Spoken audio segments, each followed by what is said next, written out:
আফসোস হানাফি ভাইদের জন্য, যতদিন পর্যন্ত আমি বেঁচে থাকবো ততদিন পর্যন্ত হানাফি মাযহাবের বিভ্রান্তকর বিষয়গুলো নিয়ে কথা বলবোই ইনশাআল্লাহ। তাদের যে বিভ্রান্ত কিতাব আছে, বিভ্রান্ত কিতাবগুলোতে বিভ্রান্তকর হাজার হাজার ফতোয়া আছে।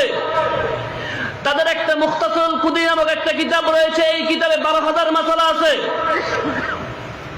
আল্লাহকে সাক্ষী রেখে বলছি, দায়িত্ব নিয়ে বলছি, এই কুদুরি কিতাব,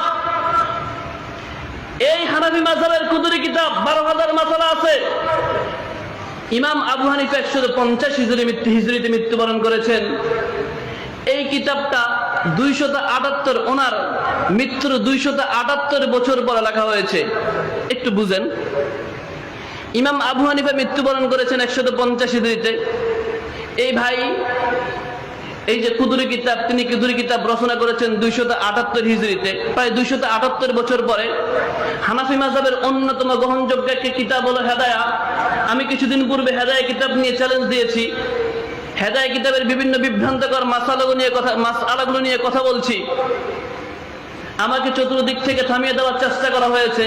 আমার ওস্তাদরা ফোন দিয়ে বিভিন্ন রকম ভাবে আমাকে শান্ত করেছে, বা যাই হোক বিভিন্ন রকম ভাবে তারা আমাকে বলছে না, হেদায়া কিতাবের বিরুদ্ধে কোনো কথা বলা যাবে না, হেদায়া কিতাবের বিরুদ্ধে কথা বলা যাবে না, এটা বড় কথা নয়।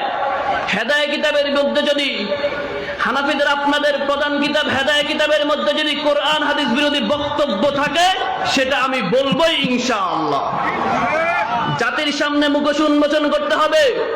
আরে এই জাতি জানে না, এই জাতি জানে না, কারণ হেদায়া কিতাব নামে, হানাফি মাযহাবের মূল কিতাব হেদায়া কিতাব নামে এই জাতিকে যেই কিতাব বছরের পর বছর খাওয়ানো হচ্ছে, সেই কিতাবের মধ্যে কোরআন হাদিস বিরোধী হাজার হাজার বক্তব্য আছে। মানুষ যদি জানতো, এই জাতি যদি জানতো, তাহলে হেদায়া কিতাবের পরিণতি হতো সবগুলো কিতাবকে এক জায়গায় এনে মানুষ পুড়িয়ে ফেলতো। আসেন আমরা হেদায়া কিতাবের কয়েকটা বিভ্রান্তকর মাসআলা আপনাদের সামনে তুলে ধরছি। তো হেদায়া কিতাবের কথা বলি। 593 হিজরিতে লেখা হয়েছে। ইমাম আবু হানিফার 150 হিজরিতে মৃত্যুবরণ করেছে, তার মানে ওনার মৃত্যুর 443 বছর পরে লেখা হয়েছে। হেদায়া কিতাবের সবচেয়ে দুর্বল পয়েন্ট হলো এই কিতাবে একটাও দলিল খুঁজে পাবেন না। কথা বলেন, একটাও কি পাবেন না? কথা কয় না, কি পাবেন না? মনে রাখবেন, এই কিতাবে একটাও দলিল খুঁজে পাবেন না। কিসের দলিল? কোরআন হাদিসের কোনো রেফারেন্স খুঁজে পাবেন না। শুধু তাই নয়, এই হেদায়া কিতাবের বক্তব্য ইমাম আবু হানিফার কিনা সেই দলিলও আপনি খুঁজে পাবেন না। 593 হিজরিতে 443 বছর পরে, ইমাম আবু হানিফা মৃত্যুর 443 বছর পরে যেই কিতাব লেখা হয়েছে, এই কিতাবের বক্তব্যগুলো ইমাম আবু হানিফার কিনা। একজন মানুষ মৃত্যুর 443 বছর পরে যার জন্ম হয়েছে, তিনি কিতাব লিখেছে আবু হানিফার নামে। বিষয়টা হাস্যকর নয়? আবু হানিফার নামে মাযহাব চালিয়ে দিয়েছে, তার নামে হাজার হাজার মাসালা চালিয়ে দিয়েছে।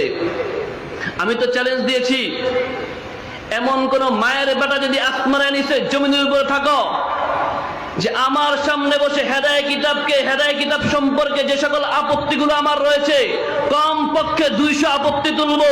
200 আপত্তির মধ্যে একটা আপত্তি যদি প্রমাণ করতে পারো, কোরআন হাদিস দ্বারা সাব্যস্ত করতে পারো, তাহলে জাতির সামনে হাজারবার কান্দের উদ্বোস করব।